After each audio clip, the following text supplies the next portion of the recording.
Mūsdienu izaicinājumu un atvērtību jaunajam, tieši par to jubilejas dievkalpojuma sprediķī runāja arhibīskaps Kārlis Žals. Tomēr pirms 80 gadiem, tad, kad tika dibināta Stokholmas latviešu draudze, ticība bija vienīgais, kas daudzajiem bēgļiem bija atlicis.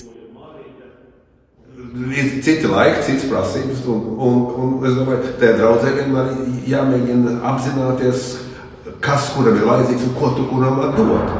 Un tomēr paliekot uzticīgam tam uzdevumam, kāpēc vispār baznīca pastāv. Es domāju, ka svarīgākais ir apzināties, ka pasaule negriežās ap tevi.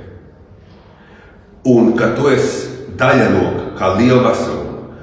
Un palīdzēt tev atrast tavu vietu tajā veselumā ir kaut kas, par ko baznīca savā būtībā ir bagāta.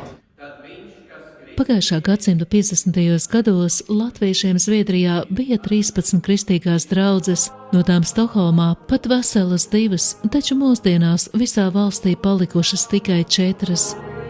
Ļoti žēl, kad ir draudžu skaits samazinājies, un es varu teikt tā, ka jaunā paudze vai tie, kas ir atbraukuši strādāt uz Zviedriju, viņiem neinteresē baznīca.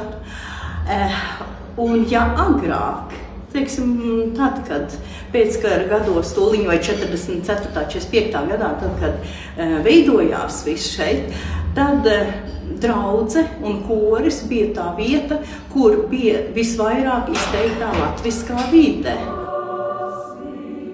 Lai arī mūsdienās no kora draudzē vairs ir tikai daži, tomēr tas netraucē kuplināt svētkus ar skaistām dziesmām. Bija ieradusies arī pirmā latviešu prāvesta sieviete Ieva Graufelde, kura Stokholmas draudzē veltījusi 32 mūža gadus. Es vienmēr saviem studentiem, kuriem es strādāju, saku, kad viņi iet kalpošanā, es viņiem saku, svarīgākais ir mīl savu draudzi, un es esmu šo draudzi patiešām arī mīlējusi. Draudzei savas baznīcas nav, tomēr telpu trūkums nav traucējis aktīvi darboties. 2019. gada maijā es tiku iesvētīta, Kārlis Žals man iesvētīja, un man tas likās arī ļoti vajadzīgi, jo tiešām man ļoti patīk nākt uz baznīcu un domāt un klausīties un vienmēr kādu labu domu paņemt sev līdzi.